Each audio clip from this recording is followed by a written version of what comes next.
Hey everyone, welcome to the Movie Throne. I'm your host, the one and only King Kansas, here to bring you another King Kansas movie recommendation video.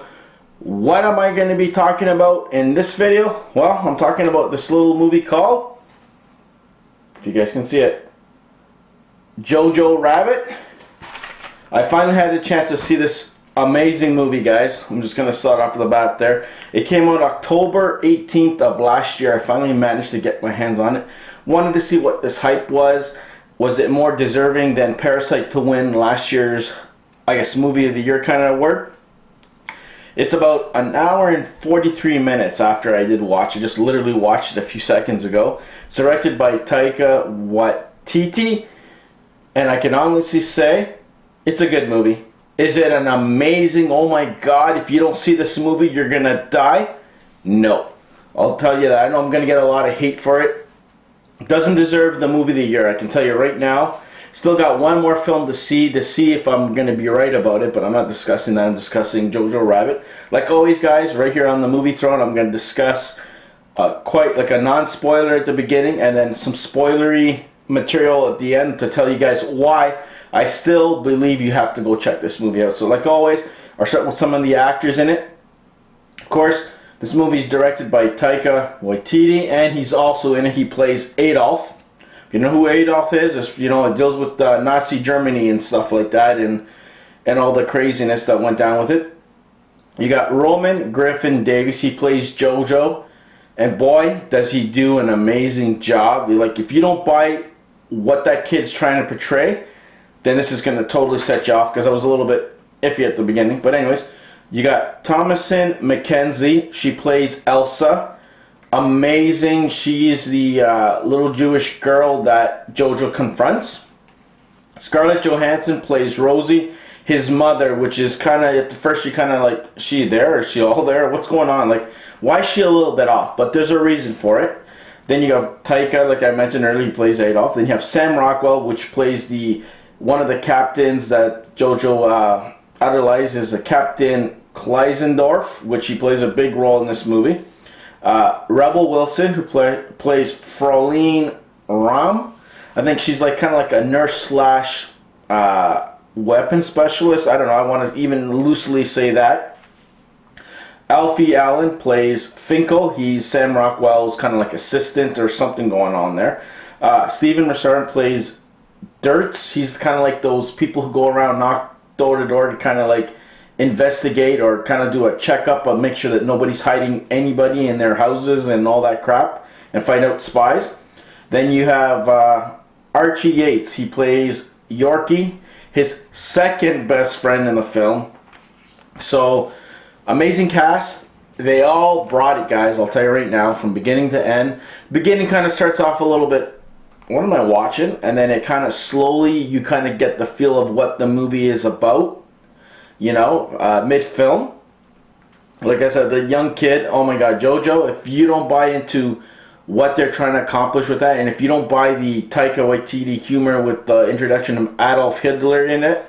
So basically, guys, it's set during World War II, if I'm not mistaken, or I, when the Germans were in power. They're trying to take over the rest of the world. You had the Allies fighting them, and this is a time, it's kind of like near the end of the war, that they're on the verge of losing. You got people kind of coming back, trying to hold on false hope in a sense that, hey, there's a good chance that we can still win it, and they're still brainwashing people, still treating the Jewish people as the enemy, which is pretty sad.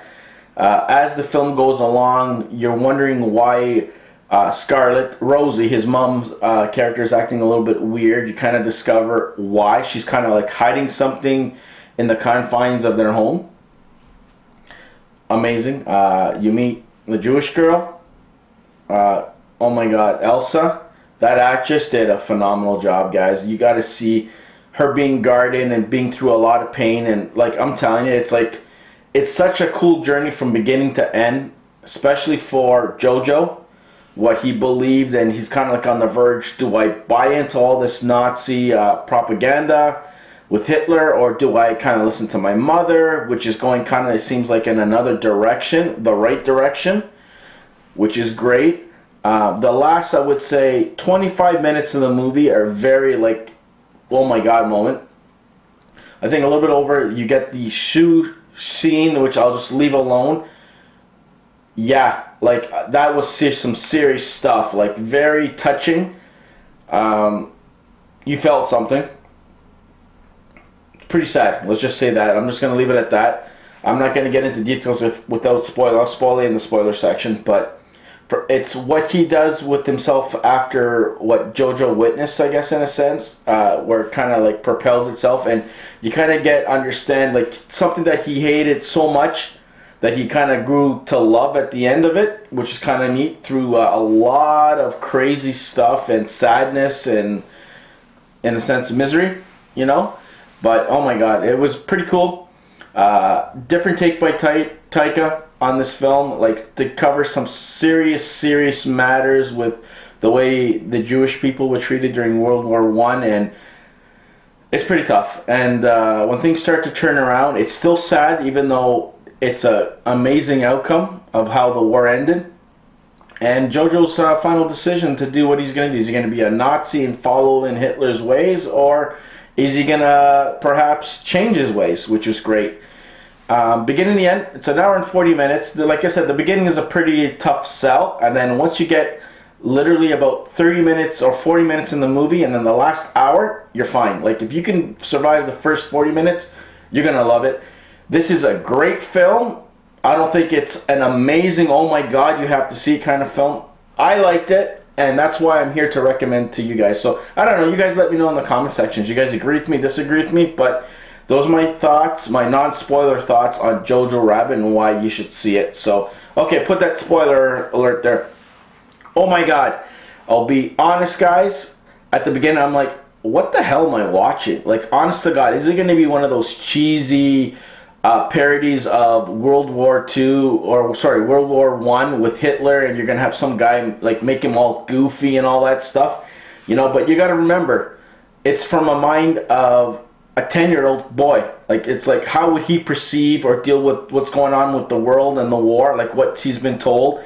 But it's like, you know, your typical, you kind of got an understanding how so many good people, in a sense, will turn out so bad and follow someone so evil like Hitler to do what they were doing, and to believe that, hey, this is the right way, this is the only way.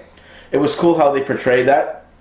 Scarlett Johansson, who played his mother, yeah, you were wondering, like, why is she a little bit off? There's something not quite right. How could she be the mother to this kid who's all in with Hitler and the Nazis and what the Germans were doing and their bullshit propaganda? Like, you were wondering, like, what the hell's going on, right? But you find out later on. And Jojo, like I said, he did, like, that little boy act, oh my god. And Sam Rockwell as the general, holy shit. Like, everybody played their part well. Like, even Rebel Wilson did her little, whatever. It felt like a little bit like Saturday Night Live-ish kind of little skit there, but hey. Alfie Allen, who played in Game of Thrones, you guys know exactly who I'm talking about. He plays Sam Rockwell's, I don't know, close confidant, I want to say. I don't know. There's something going on that you kind of got that weird vibe between the two, but it was funny at times. Like, he played serious, then he didn't play serious. And he plays a big part in the film when he basically finds out the truth in one situation, which I'm going to get into first, and then kind of saves his life at the end, saying, you're not a thing, and he calls him a Jew, just to kind of like save his life, because he knew that they were going to get probably the firing squad and be taken out and killed, right? So he spared the kid. But anyways, there's a reason for that. So anyways, Jojo comes home, you know, he's told to kill the rabbit. He's like, you couldn't do it. Like, he wanted to do it. You wanted to be the perfect soldier and whatever, but he didn't have the heart to kill a living animal. And oh my god, the shit that he endured, and his father's missing in action. We don't know why he's missing in action. That's kind of kept secret because they don't want to get him or expose what his mother was actually doing. And what was his mother actually doing? She was actually protecting a little Jewish girl in her house, Elsa, from harm's way. Jojo stumbles across from it, and he kind of like doesn't know how to react. He's like, he wants to turn her in, but then he's kind of conflicted with, if he does so, does that mean he's going to get in trouble and his mother? So he's trying to get information from her, like, you know, what are Jewish people? And, you know, like, he's told all this bullshit that, oh, they're devils and this and that and all these stupid propaganda. Like, it was just ridiculous, and the girl was kind of like slowly winning him over, Elsa. And it got to the point that yeah, he started to kind of maybe fall for her a little bit, not knowingly, and kind of like feel compassion, which was amazing. Like, you didn't expect it, but I don't think he expected it. He's asking his mother all these questions. His mother did not know that he knew that she was keeping her in the walls of his sister's bedroom. Like, it's phenomenal. And then he was getting ready to tell her, and he's kind of like fighting with himself. You know, his inner demons, like, do I go with Hitler? This can't be right. This person's good. How could she be evil? There's no way, right? She's not the enemy. Are you sure she's the enemy? So he's having all these second doubts. And then there's one big oh my god shit moment that Stephen Marchant's character shows up in basically their house to do an inspection. And they're like, oh shit, what are they going to do? They're going to find her, right? So then Elsa portrays his dead sister, and there's one scene that, oh my god, I'm like, they're going to get busted. Like, your heart was like literally in your chest. You know, you're like, no, in your throat, actually, the other way around. I can't even speak. And they had to get papers, and that was papers for her birth certificate, and she messed up with the date. I think her birth date was the 7th, or sorry, the 1st, not the 7th that she had mentioned. And Sam Rockwell's character kind of caught that, but he didn't say shit. Like, you're like, okay, so that kind of got a pass. And that's where that moment that he knew that they were hiding someone, and he actually, I don't know if he spared the kid's life and the girls, but his mother paid the price. And that's the shoe scene that everybody's talking about, that, oh my god, the kid's like delivering these flyers and doing his, you know, Nazi propaganda there. Meanwhile, he's still talking to Hitler here and there, and he finds out that Hitler got killed, and then the city goes haywire later on. But anyways, jumping again. So he's walking through the town, and then he literally stops, and he looks over his shoulder, and what does he see? He sees his mom's shoes. They hung her for treason, in a sense, and that like was like, nah, they just didn't do that, right? So that's what ended up happening, and he's literally stood there for a while, and then he comes back home with all this hate and anger, and he stabs the girl, but he kind of walks away and then doesn't know what the hell to do. And that's when, literally a few days later, the bombs hit the town that he lived in. The Allies came, they were bombing, he was running for his life. He's like, what the crap? He's seen the people who cared, like, that he idolized, dying right before him.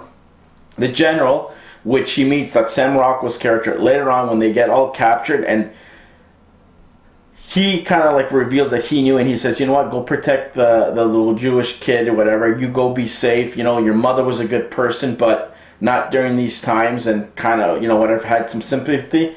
So he basically ripped the jacket that had the, you know, the SS or Nazi memorabilia on it, and says, he started calling Jewish this, Jewish that, so they can kind of like toss him away to kind of say, listen, I don't know this kid, he's not a part of us, to save his life, and he does so, right? But that was pretty cool, you know. That was a good thing that he did, the one good thing he did, you know. But it was good. It was very heartfelt. Is it a movie of the year honorable? No. I can tell you right now. I haven't seen Parasite to kind of say, yeah, you know what, this is way better than Parasite or not. But in my opinion, no. I still got 2 films to watch. I got Peanut Butter Falcon that I'm still dying to watch. I can't wait to bring that review to you guys. And maybe Parasite down the road. And there's 1917. Those are the big 4. And when I can finally see all of them, then I can give an honest opinion. But overall, I liked it. Like I said, if you can get over the big hump at the beginning, the first 20, 25 minutes, 30 minutes even, that's where I picked it up and watched it, you know, continued to watch it, because it's too late the first night that I tried to watch it because it was editing. It's a good film. I really enjoyed it. Like I said, in my personal opinion, from what I saw, I don't think it's, you know, Oscar worthy of movie of the year. But I don't know, you guys let me know in the comment section below. Do you guys agree with me? Did you like the movie? Did you hate the movie? Would you recommend it? Like me? Like I said, I totally like, oh my god, I give it a perfect 10 score or whatever. No, it's not going to come from my mouth, but I enjoyed it. Much better than I thought it was. Maybe my expectation was low, even though I knew that a lot of people were praising it. I can probably watch this, rewatchability, no problem. I can probably watch this 2 days later and be cool with it. Some movies you kind of watch one time and it's like, you know what, one and done. This is not the case for this film. You can watch this. I do recommend you guys watching it. You know, I'm repeating myself like a broken record here, but definitely check it out. You're not going to die if you don't see it. So there you go, guys. That is my movie review on Jojo Rabbit. I highly recommend it. Go check it out. If you haven't seen, buy the damn thing like I did. I got it for like 20 bucks on Blu-ray. 4K treatment. You don't need to go that far. And enjoy it. And hopefully one of you lucky guys will be lucky to tune in Friday on the Movie Throne podcast and win the free digital downloadable code. So it's like first seek, first grab, and it's yours. It's my gift, the king, to all you guys. So like always, stay off the king's throne. Like, share, and subscribe to the channel. Check out our other content everywhere on YouTube. You know where to find me on Instagram, Facebook, TikTok, everywhere. Until then, be good.